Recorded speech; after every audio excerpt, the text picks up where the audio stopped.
il était important peut-être de vous dire que dans la construction du calendrier qui vous sera présenté du processus, on a essayé au mieux de ne pas ajouter de la complexité à la complexité décrétale, mais en même temps, on a été très attentif à vouloir conserver des endroits où la concertation, et notamment la concertation réseau, était possible. On a essayé, vous le verrez aussi, d'harmoniser au mieux avec les calendriers qui existaient par ailleurs.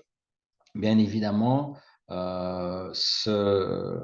cette organisation, ces temps de concertation ont un coût et je tiens déjà à remercier toutes les personnes qui s'engagent en tant que président, présidente ou vice-président, vice-présidente dans les conseils de zone parce que comme vous le constaterez, le travail s'alourdit considérablement. Merci à eux. Je vais céder la parole à Marie-Agnès et Catherine Rasson, qui sont nos délégués au COCON. Vous pouvez, durant la présentation, déposer dans le chat vos questions.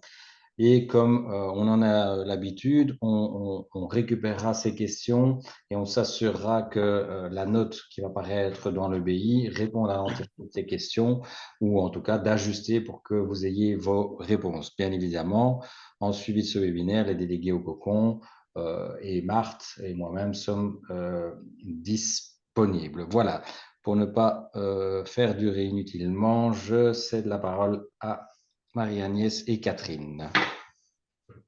Bonjour à tous. On va donc aborder aujourd'hui tout ce qui est les processus de programmation et les fermetures des options de base dans le cadre du nouveau décret gouvernance qui a vu le jour en juin dernier. Et la présentation que nous allons vous faire s'articule autour de plusieurs points que vous voyez ici. On va d'abord aborder quelques préalables, puis le décret gouvernance en tant que tel. Ensuite viendra l'outil d'aide à la décision, l'outil numérique qui sera nouvellement mis à disposition des écoles qualifiantes.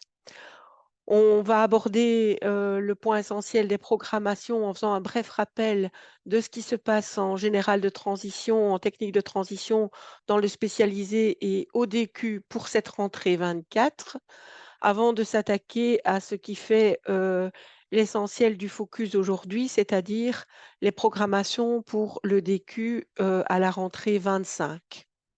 On abordera ensuite les chambres enseignement à l'aune du décret gouvernance, leurs nouvelles missions, leurs nouvelles moutures. Pour en venir enfin aux normes à atteindre qui vont amener dans la foulée à s'interroger sur tout ce qui est le processus de fermeture, avec des rappels sur ce qui se passe et ce qui est encore d'actualité en GT et en TT, mais sur ce qui sera amené à se passer désormais au DQ. Alors, les préalables, quels sont-ils? Eh bien, tout d'abord qu'une nouvelle note programmation qui s'intitule Programmation dans le DQ pour la rentrée 25 va paraître au prochain BI. Vous avez eu la note light au BI dernier du mois d'août et qui vous présentait les programmations en GT, en TT, dans le spécialisé, les articles 45 et la programmation pour la rentrée 24 au DQ. Et donc, cette nouvelle procédure et tout ce nouveau dispositif fait l'objet d'une nouvelle note qui sera au prochain BI. Et en appoint à cette note, vous allez pouvoir avoir à disposition un tableau qui va reprendre les calendriers pour les programmations et les fermetures, dont le lien se figurera dans cette note également. Abordons maintenant le décret gouvernance en tant que tel, avec quelques rappels. Ce décret concerne plusieurs volets. Le premier volet, ce sont les nouvelles procédures de programmation pour les OBG ODQ en 4, 5, 6. Et le second volet, c'est la rationalisation de l'offre ou la fermeture éventuelle de certaines OBG sous la norme de maintien.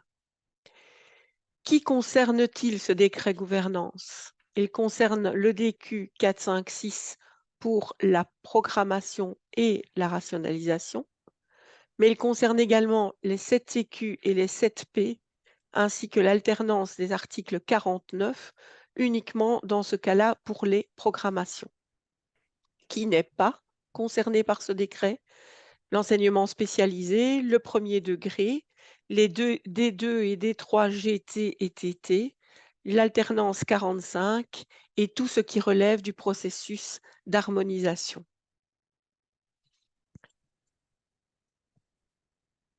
Voilà, donc bonjour à toutes et tous. Donc nous allons commencer par l'outil d'aide à la décision. L'outil d'aide à la décision, c'est donc un outil qui va qui va être mis à la disposition des écoles, des directions et des pouvoirs organisateurs à partir du 1er février. Il va comporter 3 volets. Tout d'abord, une contextualisation zonale, où en fait, vous allez avoir une caractéristique de l'enseignement. Donc, vous voyez dans la partie gauche du petit tableau qu'on nous a présenté hier au niveau des bassins des chambres d'enseignement, vous allez avoir entre autres les secteurs d'activité concernés par la pénurie, vous allez avoir la population scolaire pour chaque secteur, etc., avec les chiffres reprenants. Donc, enfin, je veux dire, c'est vraiment la contextualisation zone par zone. Ensuite, vous allez avoir un tableau d'indicateurs qui va reprendre le nombre d'élèves fréquentant l'option, le nombre d'occurrences organisées par caractère, c'est-à-dire pour l'enseignement confessionnel et pour l'enseignement confessionnel. Vous allez avoir ici le lien avec les thématiques communes, donc les thématiques communes qui sont identifiées par le bassin et les fonctions critiques qui sont notifiées par Actiris et le Forum. On fera le lien tout à l'heure avec les normes de maintien à atteindre, où ces deux éléments-là, les thématiques communes et les fonctions critiques sont importantes et pour les maintiens et pour la norme de création également. Donc, je veux dire, c'est dans le tableau ici des indicateurs que vous aurez tous ces éléments-là. C'est un tableau avec tous des tris qui peuvent se faire. Et donc, en triant ce qu'on veut faire par numéro d'option, par TCFC, par secteur, etc. Donc, on peut vraiment avoir toutes des données vraiment très importantes pour envisager une éventuelle programmation. Et ensuite, vous allez avoir le troisième volet de l'OAD, c'est une cartographie interactive qui va vous donner en fait là où vous vous trouvez. Donc, c'est vraiment une carte. Vous allez avoir un point avec votre implantation et vous allez avoir ici la zone des 10 km qui va se trouver autour de vous. Et donc, vous allez pouvoir donc voir par la cartographie s'il y a des écoles qui organisent la même option que vous. Suivant les tris que vous avez faits, à nouveau, vous allez avoir les différentes implantations, où elles se trouvent, les CTA, les centres de compétences, etc. Vous allez avoir toutes les informations importantes dans l'OAD.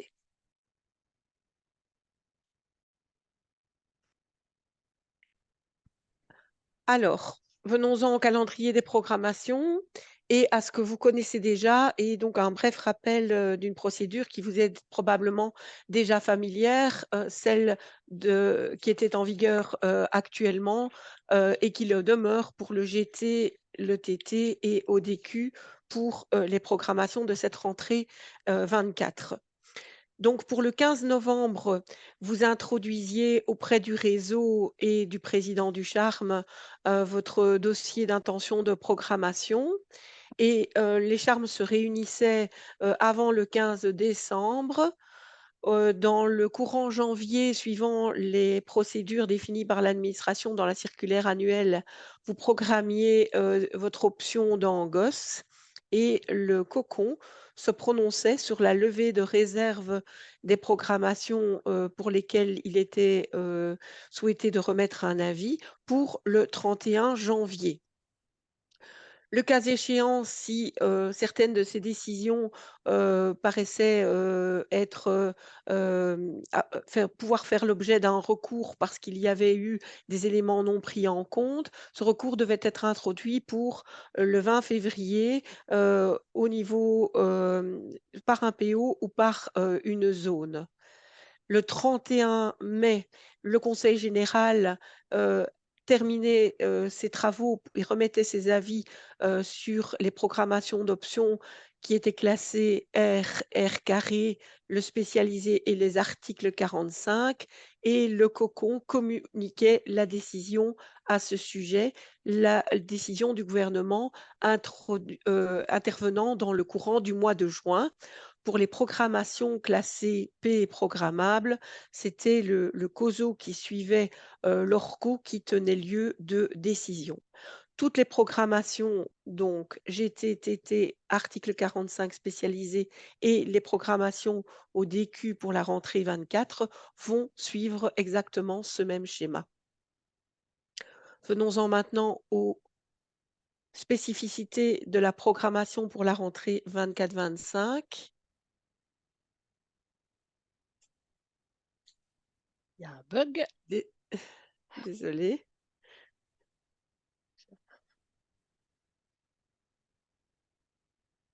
Voilà, désolé. Alors, oui, pardon. Donc, si cette ouverture était rendue possible par décision du gouvernement ou bien par tous les organes de concertation, vous pouviez ouvrir en août 24. Si l'OBG était classé R carré, vous savez que vous aviez le droit d'ouverture pour 2 années, le cas échéant. La norme à atteindre étant la norme de création au 1 du 10 et avec une deuxième chance si, en août 25 si vous n'aviez pas pu ouvrir en août 24. Voilà, donc moi maintenant, on va commencer à parler des programmations au DQ, donc pour la rentrée 25. Vous allez voir qu'il y a 3 modes de programmation. Donc la programmation classique, le dédoublement d'une OBG du plein exercice vers l'alternance et la programmation par appel d'offres. Alors, dans le tableau, comme vous avez déjà pu vous en rendre compte, donc en fait, c'est un tableau qui est assez long, dans le sens, il va s'établir sur l'année scolaire 23-24, avec des échéances en 24-25 et une ouverture possible à la rentrée 25-26. Donc, dans le tableau, vous allez avoir 3 couleurs au niveau des années scolaires, mais en sachant que l'année scolaire prochaine, l'année scolaire 24-25, va commencer un nouveau processus pour la rentrée 26. Donc, ce schéma-là va toujours être sur 1 an et demi. Alors, au niveau de la programmation classique, donc je vais le faire en plus grand, bien évidemment, pour vous montrer, mais donc ça, c'est le schéma complet de la programmation classique et donc il se trouvera dans la note que vous aurez, tout le détail. Vous voyez que donc ça commence en 23-24 pour se poursuivre en 24-25 pour une ouverture en 25-26. Vous voyez que dans tout le tableau, il y a des couleurs correspondantes pour les intervenants et donc comme ça, vous verrez chaque fois, vous, en tant qu'école, où est-ce que vous êtes, quelles sont les échéances que vous allez devoir faire, le charme, le coso, le cocon, etc. À chaque fois une couleur bien spécifique. Alors, je commence par l'année scolaire 23-24. Donc, au 1er février, comme je vous ai dit, vous allez avoir l'outil d'aide à la décision. Vous voyez en gris, c'est tout ce qui est décrétal. Pour le 15 mars, les écoles doivent programmer Dangos par implantation. Donc ça, c'est une nouveauté, c'est bien par implantation qu'on programme Dangos. Et donc, les normes de création doivent être atteintes par implantation. Alors, comme Patrick vous l'a dit, il y a donc tout l'aspect concertation qui reste important, qui reste valable. Donc, avant la réunion du charme qui se tiendra entre le 8 février et le 23 février, parce qu'il y a la période de congé de carnaval qui intervient à cette date-là, doit se passer la réunion du charme. Et donc, avant la réunion du charme, l'école doit envoyer au président du charme et au président du cocon un modèle simplifié de programmation. Donc, on dit bien un modèle simplifié, c'est tout simplement l'intention de programmer, dans le sens, vous aurez eu l'outil de la décision le 1er février. On a conscience que cette année-ci, c'est une nouveauté et que donc, il vous faut un peu de temps pour pouvoir l'analyser avant la réunion du charme. Après le congé de carnaval, il y aura un COSO qui ici va devoir se faire sur un dossier complet. Les dossiers ne seront traités en COSO que s'ils ont été présentés en charme préalablement. Et donc, le COSO ici, il n'y a pas de décision à donner à ce moment-là. C'est juste que du fait que tout va se traiter en zone, c'est important que le COSO ait déjà la vision complète de toutes les programmations qui vont se passer dans la zone. Pour le 15 du 3, les écoles programment donc Dangos via l'outil numérique tel que vous le connaissez. En avril, le cocon va se réunir une première enfin, il se réunit chaque mois, mais va traiter les programmations une première fois, tout simplement pour avoir l'information, en remontant les informations des COSO pour savoir ce qui va être programmé. Est-ce qu'il va y avoir plusieurs programmations dans une même zone, d'une même OBG, et cetera. Donc c'est vraiment avoir, une première photo de ce qui va se passer. Vous voyez que le 15 mai, l'administration retourne vers les COSO pour faire remettre une liste des programmations encodées et faire une recommandation. Ça, vous voyez que c'est un premier élément. Donc, l'administration, c'est-à-dire le pouvoir régulateur, va faire des recommandations par rapport aux programmations encodées. Entre le, pour le 15 juin, le COSO, vous voyez ici en dessous, doit remettre à l'administration des avis motivés. Donc, les COSO, ça ne va plus être comme avant, on va dire oui ou non. On va devoir avoir différents critères et sur chaque critère, le COSO va devoir se positionner. Et donc, pour remettre un avis motivé, c'est ici que la concertation légale doit toujours avoir lieu. Donc, vous voyez qu'entre le 15 juin et entre le 15 mai et le 15 juin, doit se tenir une réunion du COSO 1 au niveau de la zone. L'ORCO doit se réunir et le COSO 2 doit déterminer et remettre des avis motivés au COSO. Ne sachant pas le temps que ça va prendre pour remettre des avis motivés, c'est clair qu'il ne faudra pas faire la réunion du COSO le 14 juin parce que tout doit être tenu, les délais impartis doivent être tenus. Après le 15 juin, donc après les avis du COSO, le cocon va se positionner pour remettre un avis numéro 1 pour la chambre renseignement. Vous allez voir dans la suite du processus, parce qu'en fait, en novembre, pour le 15 novembre, non, il manque septembre et octobre. Et donc, pour le mois de septembre, les chambres renseignement doivent se positionner par rapport aux mêmes demandes de programmation. Et donc, par rapport à ça, après, il va y avoir, pour le 15 novembre, l'administration envoie vers le Conseil général les avis des COSO et des chambres renseignement avec une proposition de décision. Vous voyez qu'après, il y a toujours le Conseil général qui intervient. Et donc, en janvier, vous voyez que l'administration envoie une proposition de décision motivée avec l'avis des COSO, des chambres renseignement et du Conseil général. Le gouvernement va décider le 1er mars et donc, contrairement à ce que Catherine vous a présenté, ici, vous allez avoir un peu plus de, enfin, vous allez connaître votre décision le 1er mars et vous aurez plus de temps pour faire la publicité, mettre en place tout ce qu'il faut pour avoir une ouverture chance 1 au mois d'août 25 et toutes les programmations qui seront acceptées auront toujours 2 chances d'ouverture et donc en août 26, vous aurez la chance numéro 2 pour pouvoir ouvrir votre OBG. Donc, voyez donc que le processus va commencer au 15 mars 23, au 15 mars 24 pour une ouverture en septembre 25.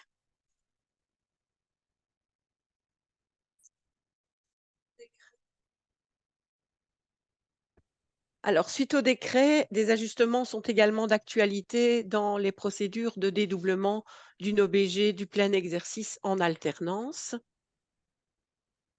La première chose qui change, c'est que les cocons sont amenés en date du 31 janvier à transmettre à l'administration les écoles qui souhaitent devenir nouveaux coopérants d'un CFA.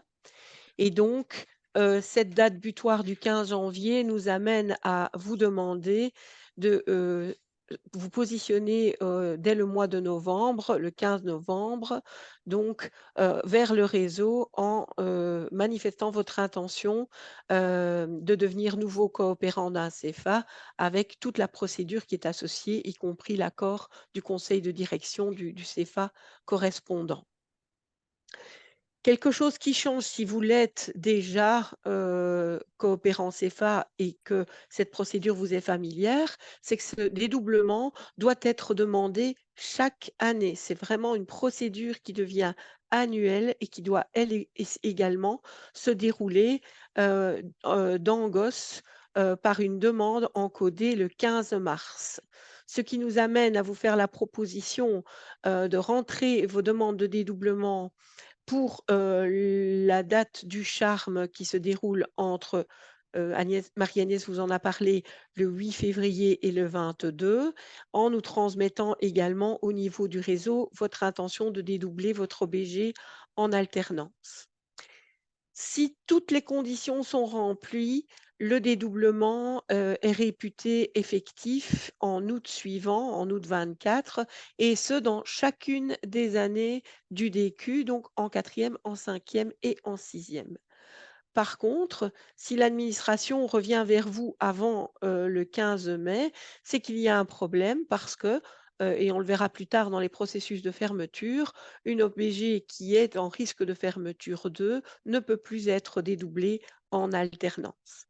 Il n'y a pas, en l'occurrence, de normes à atteindre en octobre, dans cette procédure de dédoublement, mais bien à pouvoir atteindre la norme plein exercice et alternance au 15 janvier, les élèves étant, collationnés à cet endroit entre le plein exercice et l'alternance pour atteindre la norme.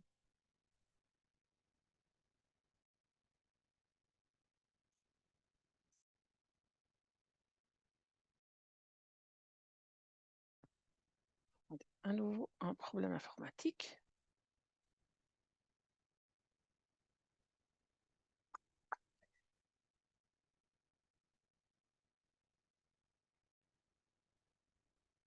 Voilà, la programmation par appel d'offres.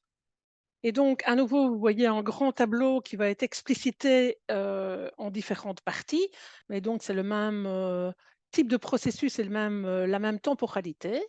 Donc, un appel d'offres, qu'est-ce que c'est? Donc, le gouvernement va lancer un appel d'offres pour le 15 janvier avec un cahier des charges. Qu'est-ce que ça va dire? Il va dire, voilà, j'ai une nouvelle OBG que je veux créer et donc dans telle zone, il me faut une occurrence. Dans telle zone, il me faut 2 occurrences pour telle option. Et donc, c'est vraiment zone par zone, par OBG. Maintenant, le gouvernement ne peut pas lancer n'importe quelle OBG, dans le sens, il faut que il n'y ait aucune école qui l'ait programmée les 2 dernières années. Il faut qu'elle soit inexistante ou insuffisante, suivant que le métier est prioritaire ou non prioritaire. Et donc, à nouveau, c'est bien le gouvernement a des conditions pour pouvoir lancer un appel d'offres. Et je suppose que vous n'êtes pas sans savoir que les incitants de la chambre renseignement n'existent plus, mais ce sera dans ce cadre-ci des appels d'offres que les incitants d'heures pourront être créés, pourront être donnés. Elles iront de 3 à 26 heures. Il y aura un accès prioritaire au fonds d'équipement et il peut y avoir des normes de création préférentielles. Donc, les appels à projets sont vraiment des données importantes. Alors, vous voyez que la législation dit que pour le 15 mars, les écoles doivent poser leur candidature. À nouveau, pour nous, on a gardé le même schéma de ce qui vous a été présenté pour les procédures classiques. Donc, entre le 8 février et le 23 février, une présentation au charme et une présentation au COSO entre le 11 mars et le 15 mars. Pourquoi? Vous voyez que le tableau se divise en 2 lignes. En effet, s'il y a une candidature unique, c'est-à-dire qui répond au cahier spécial de charge, donc c'est bien ça, pour ça que nous avons mis unique entre guillemets, c'est-à-dire s'il n'y a que 2 écoles qui peuvent programmer, il n'y a que 2 écoles qui vont pouvoir ouvrir, il n'y a que 2 candidatures. Si c'est une candidature par caractère et qu'il n'y a qu'une seule candidature, vous voyez qu'il n'y a pas de choix à faire. C'est-à-dire automatiquement dans ce cadre-là, au mois d'août de l'année scolaire suivante, l'école qui aura été désignée par le gouvernement pourra ouvrir directement. D'où l'importance du charme, d'où l'importance du COSO pour peut-être se mettre d'accord pour avoir une candidature unique. Donc c'est comme ça que le charme et le COSO ont toute leur importance dans ce cadre-ci. Par contre, vous voyez que s'il y a plusieurs candidatures, à ce moment-là, on retrouve dans le schéma classique, vous voyez l'administration vers le COSO remet la liste des candidatures recevables. Pour le 15 juin, les COSO doivent remettre des avis motivés. Donc, vous voyez COSO 1, ORCO COSO 2. Vous voyez le cocon avec l'avis numéro 1 pour la chambre renseignement. Vous voyez la case qui ne se retrouvait pas dans la ligne précédente, mais donc, vous voyez bien, pour le 30 du 9, la chambre renseignement doit remettre ses avis. Et donc, vous voyez, on a le processus complet. Donc, c'est plusieurs candidatures. En fait, on perd un an pour pouvoir ouvrir. D'où vraiment peut-être l'importance d'avoir une candidature unique. Si à nouveau, c'est bien l'appel d'offres se fait autant d'occurrences par caractère, il est peut-être intéressant de se mettre en ordre de marche entre nous, faire réseau pour gagner un an en matière de temporalité pour l'ouverture de l'option. Donc voilà, ça c'est donc pour les appels d'offres. Et donc, c'est bien l'importance de faire réseau, hein, c'est vraiment important, ce que je vous ai expliqué ici, c'est vraiment très important de faire réseau entre nous pour gagner du temps et pour que les OBG s'ouvrent chez nous et pas chez d'autres opérateurs, par exemple. Alors, la date du 15 mars. Donc, la date du 15 mars, ici, j'ai repris les différentes lignes. Donc, vous voyez dans le diaporama, il y a donc programmation au DQ pour la rentrée 25, les appels à projets et le dédoublement. Vous voyez que le 15 mars, les écoles devront encoder dans GOS les différents éléments. Donc, les programmations au DQ traditionnelles, les appels à projets et le dédoublement. Et donc, nous vous montrons ainsi que nous avons, alors c'est clair que c'est 2 nouvelles réunions du COSO. Maintenant, il y avait quand même souvent des réunions du COSO qui se passaient à ce moment-là. Et donc, on a voulu tout aligner pour qu'à nouveau, tout se fasse en même temps et avoir une vision globale des choses pour les réunions en charme et en COSO.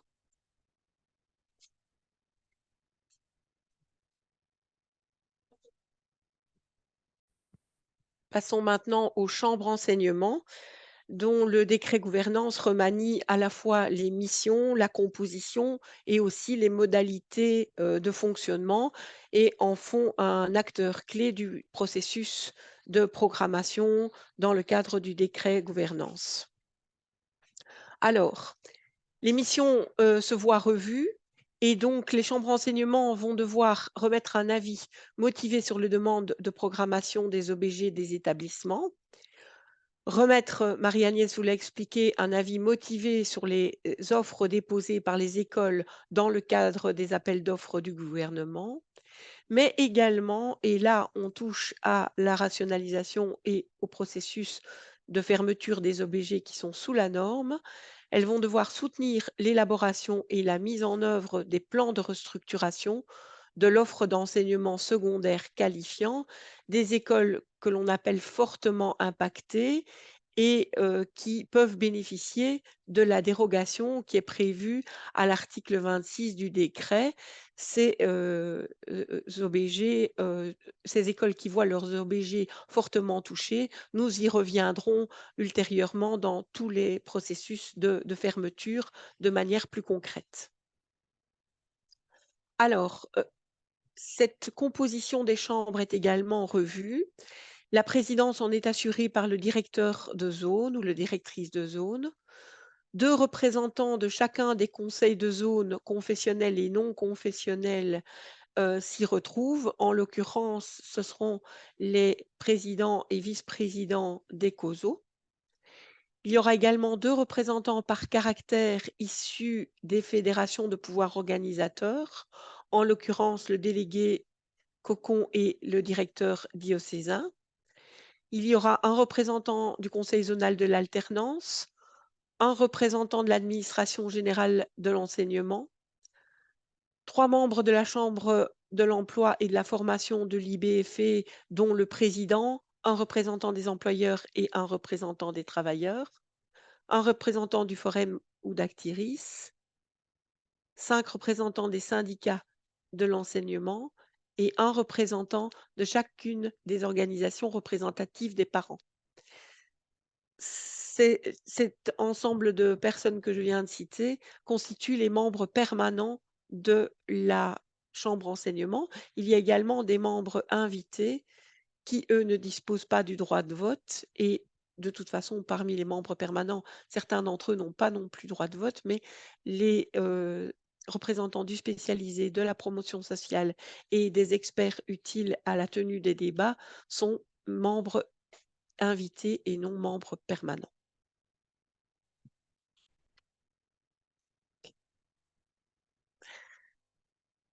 Le temps de régler la technique. Marie-Agnès, c'est à vous. Voilà, donc on a donc terminé la première partie avec les programmations et donc en commençant l'outil d'aide à la décision, les différents processus et le calendrier des programmations, ainsi que le rôle des chambres renseignement. Nous passons donc dans la deuxième partie du décret gouvernance, à savoir les normes à atteindre, et Catherine expliquera les différentes fermetures, les différents types de fermetures et le processus de fermeture qui interviendra. Donc ça, c'est donc la deuxième partie du décret gouvernance.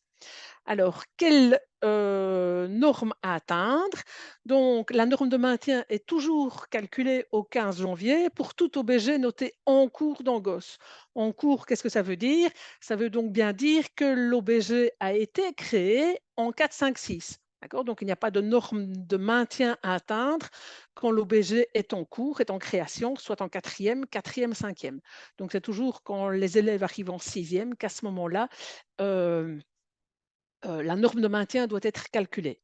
Alors, la norme de maintien se calcule en prenant en compte les élèves régulièrement inscrits en cinquième et en sixième au 15 janvier. Je reviendrai sur la moyenne des élèves inscrits en cinquième et en sixième année.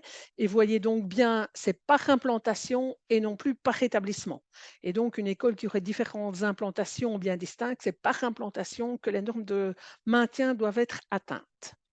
Alors, vous avez sûrement vu dans la note norme de création et de maintien que la densité se décline en suivant la densité. Et donc, la règle générale, c'est donc la norme de maintien de 10, parce que, enfin, je veux dire, pour toutes les communes dont la densité est au moins égale à 250 habitants par kilomètre carré. Quand c'est entre 125 et 250 habitants par kilomètre carré, la norme est de 9, et moins de 125 habitants par kilomètre carré, la norme est de 8.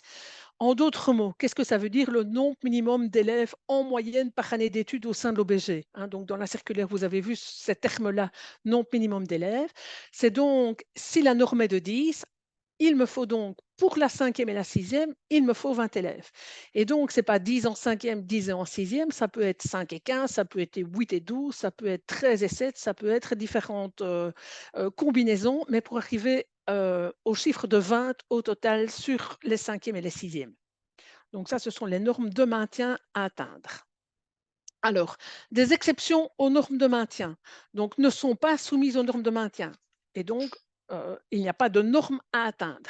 Les OBG organisés dans une implantation qui répondent à l'une des exceptions suivantes est une OBG TCFC, c'est-à-dire thématique commune et fonction critique.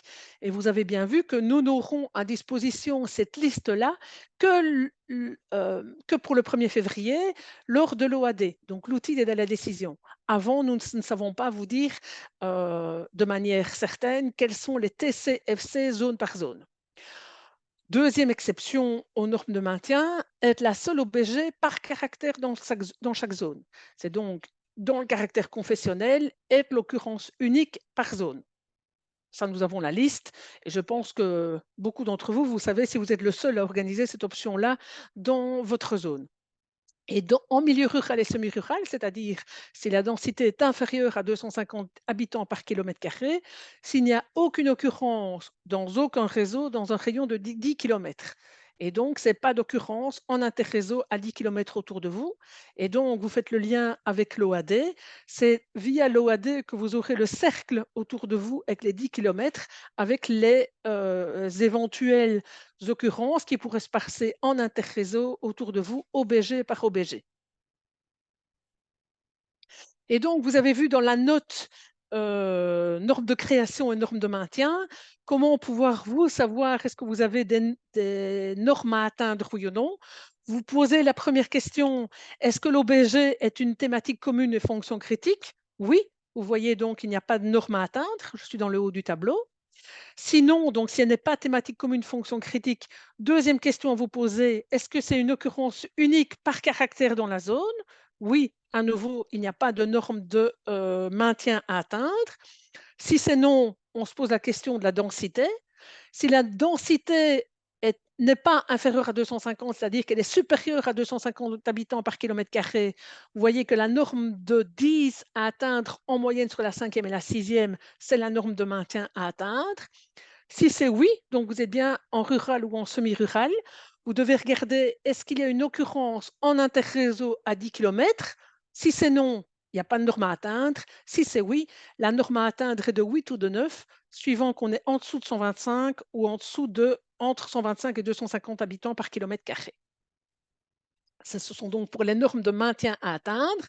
Et donc, Catherine et moi, nous sommes à votre disposition pour faire le point sur votre état des lieux au niveau des normes de maintien, mais à nouveau, en sachant que les TCFC, on n'en a pas connaissance, et les 10 kilomètres, parce que c'est de limite de propriété à limite de propriété, quand on sait si c'est 15 kilomètres ou 12 kilomètres ou 20 kilomètres, on sait bien, mais si c'est juste, ça nous, on vous dira qu'il y a encore une incertitude par rapport à cet élément-là. Alors, venons-en maintenant au calendrier des fermetures si une OBG n'atteignait pas la norme. Qu'est-ce que vous connaissez actuellement du système? Eh bien, tout ce qui survit, ce sont les processus de fermeture en général et en technique de transition que vous connaissez. Et donc, au 15 du 1, si vous n'atteignez pas la norme de maintien en cinquième ou par option sur le degré, soit, vous introduisiez déjà, au préalable une programmation par précaution, le cas échéant et en mars, le 15 mars, vous introduisiez via GOS une demande de dérogation, en nous envoyant copie et courant du mois de mai, vous receviez un avis, du conseil général communiqué par le COCON, quant à l'obtention des dérogations. Et qu'est-ce qui se passait en août, suivant et qui continuera de se passer ici en août 24 pour la situation, des options, du TT et du GT, au 15 janvier 24, c'est soit une fermeture de l'option, soit l'obtention de la dérogation ou la norme de création au 1er octobre si l'on a demandé une, si on a pris la précaution de faire une demande de programmation et qu'elle a pu être acceptée. Donc ce processus est sauvegardé dans son intégralité.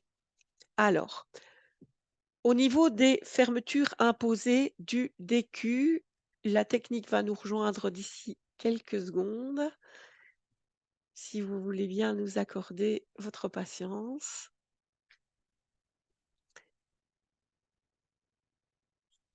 Voilà, alors ce processus, comme tous les autres, a une certaine temporalité.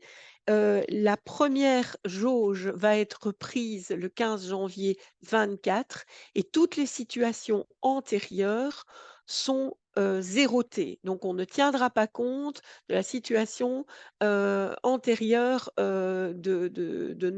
d'être en dessous de la norme de maintien, jusqu'ici. Donc la première photographie est prise en janvier 24. Si l'OBG est sous la norme dans l'implantation, elle sera classée en risque de fermeture 1. L'administration va revenir vers les écoles dans une temporalité ultérieure, c'est-à-dire pour le 31 mars, en informant l'école de son statut de risque de fermeture 1. Pourquoi? Vous savez toujours très bien que les passages des vérificateurs dans les écoles sont bien au-delà de la date du 15 janvier fatidique et le temps que tout soit remis en ordre. Voilà, l'administration revient vers vous pour le 31 mars. Alors, si le 15 janvier 25, l'option est repassée au-dessus de la norme, eh bien tout va bien et tous les feux sont ouverts pour la poursuite de l'OBG sans aucune condition. Si l'OBG reste en dessous de la norme, on passe en risque de fermeture 2. Ce risque de fermeture est confirmé par l'administration vers les écoles en imposant la fermeture à la rentrée suivante, en août 25 donc, tout en sachant que si l'OBG est organisé chez vous en plein exercice et en alternance, et que vous respectez la norme de maintien pour l'alternance et que le PO souhaite poursuivre l'alternance, vous pouvez en faire la demande et l'OBG peut continuer d'exister en alternance uniquement. C'est à cette même date que l'administration va revenir vers les écoles en les informant si elles peuvent bénéficier, si elles sont fortement impactées, de la possibilité de dérogation et d'un plan de restructuration à mettre en œuvre, comme je vous l'ai expliqué tout à l'heure, en collaboration avec la chambre enseignement. Cette dérogation est possible si on est une école qualifiante. Comment peut-on savoir si on est une école qualifiante? Il faut que la moitié des élèves soient inscrits régulièrement, la moitié des élèves régulièrement inscrits, pardon, soit le soit au 4, 5, 6 au DQ. Donc la moitié des élèves régulièrement inscrits au DQ en 4, 5, 6. Et si plus de 30% des OBG sont en RF2, alors on peut bénéficier d'un plan de restructuration qui pourrait immuniser la moitié des OBG en RF2 de la fermeture immédiate, avec un effet d'amortissement du choc pour les écoles. De toute façon, l'administration revient vers les COSO, les chambres enseignement et le conseil général en les informant de la fermeture imposée pour la rentrée suivante.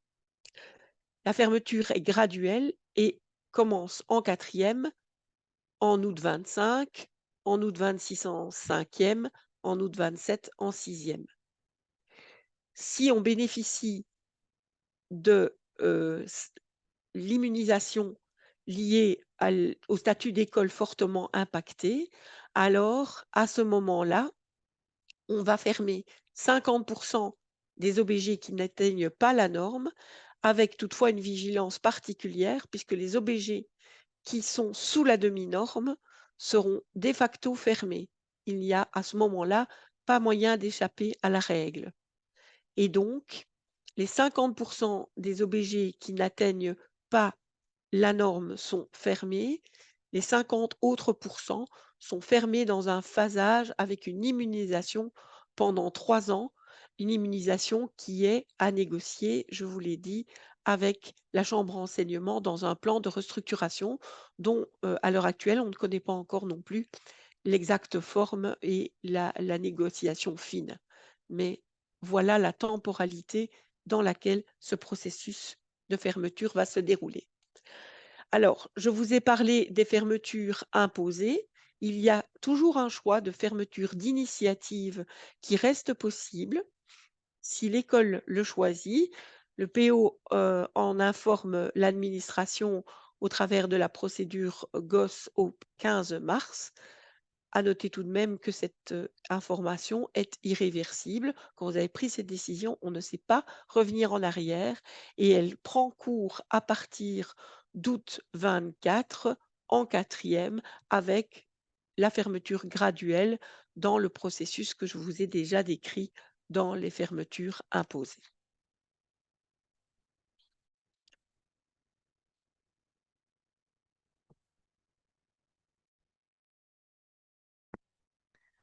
Voilà, donc ici on a un petit espace de questions-réponses. On vous propose de mettre les questions qui vous viennent quand même à l'esprit malgré la densité de cette matière, de les mettre dans le fil de la conversation pour que nous puissions les noter, voire y répondre en séance. Il y en avait déjà une qui avait été posée sur quelles étaient les personnes de référence pour pouvoir poser vos questions et avoir un état des lieux de votre établissement, en tout cas y travailler. Marie-Agnès y a répondu lors de sa présentation, c'est bien vos délégués cocons, enfin votre délégué cocon en fonction de la zone dans laquelle vous êtes. Oui, Marthe, mais ce que je perçois aussi au travers de la question qui est posée, je crois, par Koen, c'est est-ce qu'il va y avoir une démarche de la part du CEGEC vers les écoles qu'on estime en risque d'être fortement impactées. Et donc, de ce côté-là, effectivement, on est en train de faire un travail, mais attention, qui est basé sur les chiffres qui sont en notre possession pour le moment. Or, ce seront les chiffres de janvier 24. Et d'autre part, sur les thématiques communes et les fonctions critiques dont on a la liste pour le moment. Et donc, effectivement, un travail va être fait avec les DD qui permettra d'identifier les écoles qui seraient potentiellement fortement impactées. Et en suivi de ça, il y aura un contact effectivement avec ces écoles. Voilà.